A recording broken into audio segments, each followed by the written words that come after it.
अब मूल कॉन्सेप्ट में ही आगे कंटिन्यू करते हैं।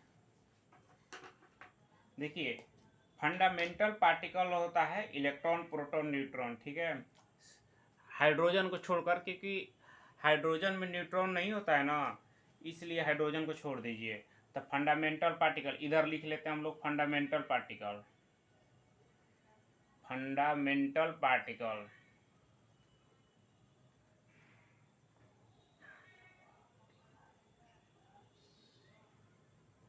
फंडामेंटल पार्टिकल हुआ, फंडामेंटल पार्टिकल में आता है इलेक्ट्रॉन, प्रोटॉन और न्यूट्रॉन, ठीक है। इलेक्ट्रॉन आता है, प्रोटॉन आता है और न्यूट्रॉन आता है, और न्यूट्रॉन आता है, ठीक है। इलेक्ट्रॉन, देखिए इलेक्ट्रॉन का अगर हम लोग मास देखें ना, तो इलेक्ट्रॉन का मास होता है 9.1 इंटू 10⁻⁻31 kg होता है। इलेक्ट्रॉन का मास कितना होता है? 9.1 इंटू 10⁻⁻31 kg होता है। और इलेक्ट्रॉन का मास इतना होता है, और चार्ज कितना होता है इलेक्ट्रॉन का? इलेक्ट्रॉन का चार्ज होता है -1.6 इंटू 10⁻⁻19 कूलम। देखिए इलेक्ट्रॉन का मास कितना होता है? 9.1 इंटू 10⁻31 kg, और चार्ज इसका होता है 1.6 इंटू 10⁻19 कूलम। उस प्रोटॉन, अब प्रोटॉन देखते हैं, ठीक है। प्रोटॉन का मास होता है 1.67 इंटू 10⁻27 kg, ठीक है। प्रोटॉन का मास कितना होता है? 1.67 इंटू 1.67 इंटू 10⁻27 kg होता है। और प्रोटॉन का चार्ज, देखिए इलेक्ट्रॉन का चार्ज निगेटिव है ना, तो प्रोटॉन का चार्ज पॉजिटिव होता है, सिर्फ है, लेकिन दोनों का वैल्यू सेम होता है, सिर्फ इसका निगेटिव होता है तो इसका पॉजिटिव होता है। तो कितना हो जाएगा? 1.6 इंटू 10⁻⁻19 कूलम। देखिए यहाँ पर निगेटिव और यहाँ पर पॉजिटिव है, ठीक है, तो यहाँ पॉजिटिव भी लिख लीजिए ना, क्या दिक्कत है? पॉजिटिव। देखिए इलेक्ट्रॉन का मास कैसा है? निगेटिव। इलेक्ट्रॉन का मास निगेटिव है, प्रोटॉन का मास पॉजिटिव होता है, ठीक है। और न्यूट्रॉन का मास होता है 1.67 इंटू 10⁻⁻27 kg। मतलब देखिए प्रोटॉन का और न्यूट्रॉन का दोनों का मास हम लोग सेम लेते हैं, ठीक है। हालांकि प्रोटॉन से थोड़ा न्यूट्रॉन भारी होता है, न्यूट्रॉन थोड़ा सा भारी होता है, न्यूट्रॉन थोड़ा सा केवल भारी होता है, ठीक है। न्यूट्रॉन थोड़ा सा भारी होता है, ठीक है। न्यूट्रॉन थोड़ा सा भारी होता है, किससे? प्रोटॉन से, लेकिन बहुत कम होता है, ठीक है। तो इसलिए न्यूट्रॉन का मास और प्रोटॉन का मास हम लोग सेम लेते हैं, ठीक है। न्यूट्रॉन का चार्ज कोई नहीं होता, तो इसमें न्यूट्रॉन का नो चार्ज हुआ। न्यूट्रॉन में कोई चार्ज पाए ही नहीं जाता, इसलिए न्यूट्रॉन में नो चार्ज हुआ, ठीक है। न्यूट्रल है, न्यूट्रल मतलब नो चार्ज। और प्रोटॉन से थोड़ा सा भारी होता है न्यूट्रॉन, तो न्यूट्रॉन थोड़ा सा भारी होता है प्रोटॉन से, ठीक है। अब आइए आगे क्वेश्चन करते हैं।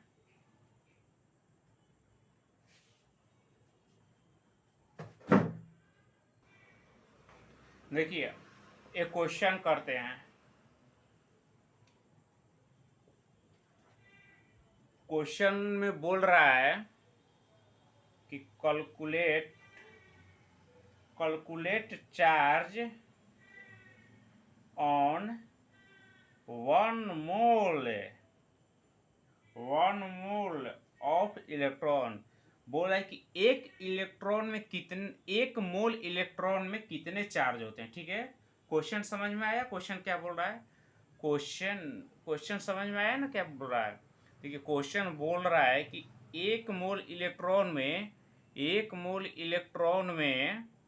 कितना चार्ज होता है, ठीक है। एक मोल इलेक्ट्रॉन में कितना चार्ज होता है।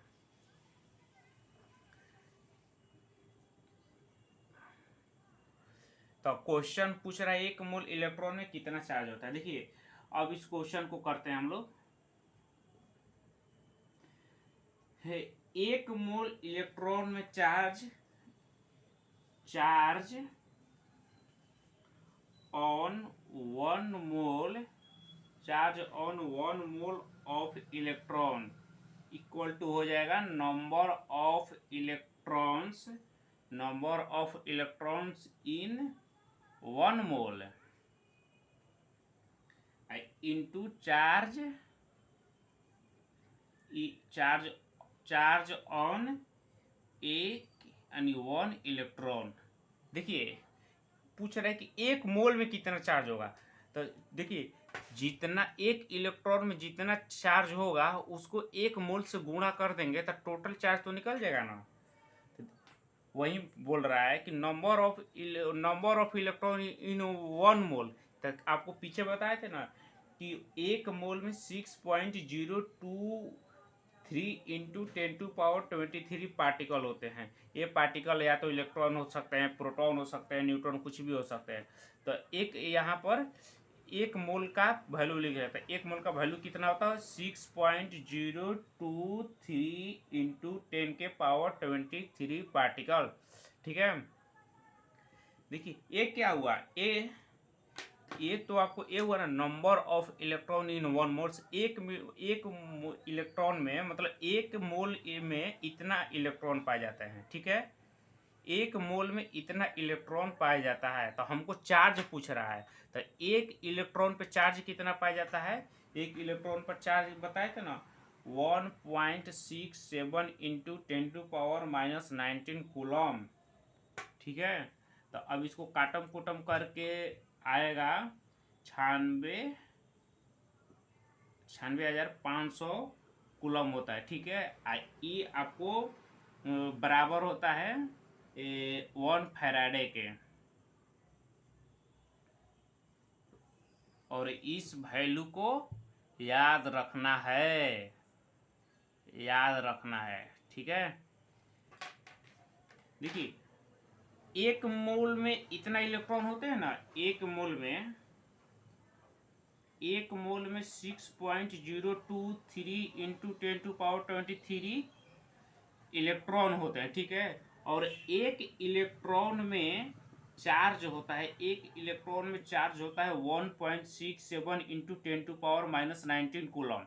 ठीक है, तो अब देखिए चूंकि क्वेश्चन में पूछ ही रहा है कि 1 मोल में कितना चार्ज होगा, 1 मोल में कितना चार्ज होगा, तो हम लोग 1 मोल में कि जितना इलेक्ट्रॉन होगा उससे गुणा कर देंगे जितना हम लोग का 1 इलेक्ट्रॉन में चार्ज होता है। तो 1 मोल होता है 6.023 इंटू 10⁻23 और चार्ज होता है 1.67 इंटू 10⁻⁻19 कूलम।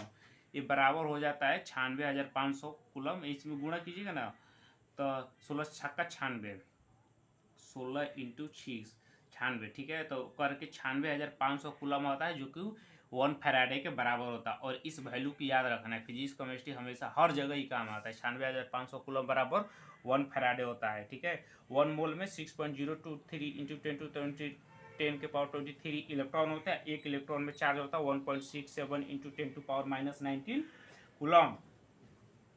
ठीक है, -1.6 हो गया, तो इतना आता है। और इसी दोनों को गुणा कर दिए तो इतना आ गया। समझ में आया क्वेश्चन?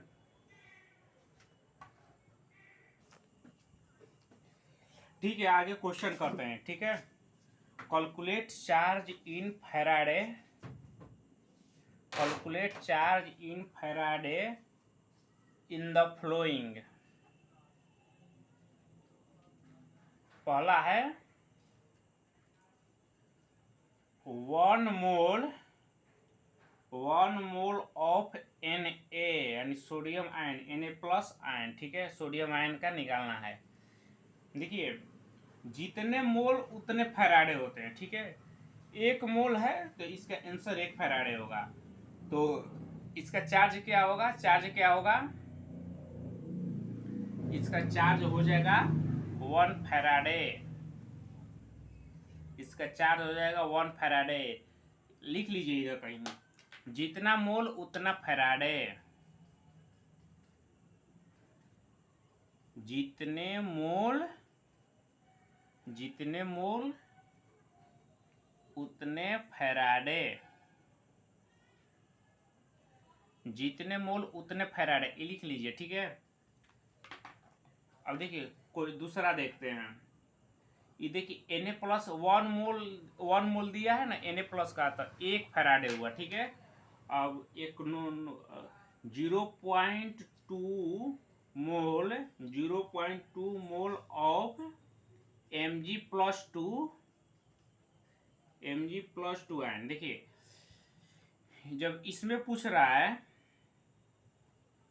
देखिए जितने मोल उतने फैराडे, ये तो पता है, तो कितना दिया है, 0.2 मोल दिया हुआ, ठीक है। देखिए एक एटम से कितना इलेक्ट्रॉन निकल रहा है, Mg से कितना इलेक्ट्रॉन निकल रहा है, 2 इलेक्ट्रॉन निकल रहा है ना, 2 इलेक्ट्रॉन। देखिए तो +2 है, मतलब 2 इलेक्ट्रॉन निकल रहा है, ठीक है। तो एक एटम से 2 इलेक्ट्रॉन निकल रहा है, ठीक है, 2 इलेक्ट्रॉन रिलीज हो रहा है। तो इसका चार्ज क्या हो जाएगा, चार्ज हो जाएगा 2 इलेक्ट्रॉन, ठीक है। और जितना मोल उतना फैराडे बोले हैं, तो आप लोग इसको गुणा कर लीजिए 0.2 से, तो हो जाएगा 0.4 फैराडे, ठीक है।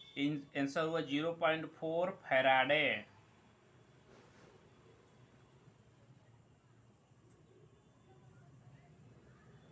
समझ में आया, जितना मोल उतना फैराडे। देखिए एक एटम में कितना इलेक्ट्रॉन रिलीज कर रहा है, 2, इसलिए हम लोग इसमें 2 से गुणा किए, ठीक है, और ये मोल हो गया। तीसरा क्वेश्चन देखते हैं।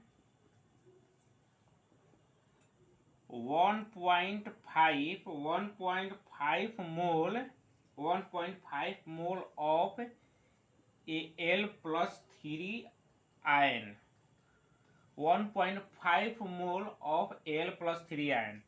देखिए जितना मोल उतने फैराडे, एल्युमिनियम Al+3 है ना, यानी एल्युमिनियम के एक एटम से कितना इलेक्ट्रॉन निकल रहा है, 3 इलेक्ट्रॉन निकल रहा है, 3 इलेक्ट्रॉन निकल रहा है ना, 3 इलेक्ट्रॉन रिलीज हो रहा है, ठीक है। एल्युमिनियम के एक एटम से 3 इलेक्ट्रॉन रिलीज हो रहा है। तो देखिए, तो इसका चार्ज हो जाएगा 1.5, ठीक है, 1.5 कितना मोल है, 1.5 है ना, और चार्ज कितना है इसका, चार्ज कितना है, यानी 3 इलेक्ट्रॉन निकल रहा है, ठीक है। तो 3, तो कितना हो जाएगा इसका, 4.5 फैराडे, 4.5 फैराडे, कितना हुआ, 4.5 फैराडे, ठीक है। एक और क्वेश्चन देख लीजिए, लास्ट में खत्म हो गया है। देखिए 0.3 मोल ऑफ SO4-2 आयन, ठीक है। इसका देखिए चार्ज कैसे निकालेंगे, कितना मोल है, मोल कितना है 0.3, और कितना चार्ज है इस पे, देखिए -2 है ना, SO4 कितना दे रहा है, SO4-2, इसमें कितना निकल रहा है, 2 इलेक्ट्रॉन निकल रहा है, ठीक है, 2 इलेक्ट्रॉन। तो इंटू 2 इक्वल टू हो जाएगा 0.6 फैराडे, 0.6 फैराडे। समझ में आया, जितना मोल उतना फैराडे, ठीक है। एक एटम से कितना चार्ज निकल रहा है, कितना इलेक्ट्रॉन निकल रहा है, उससे गुणा कर देंगे तो हम लोग का आंसर हो जाएगा।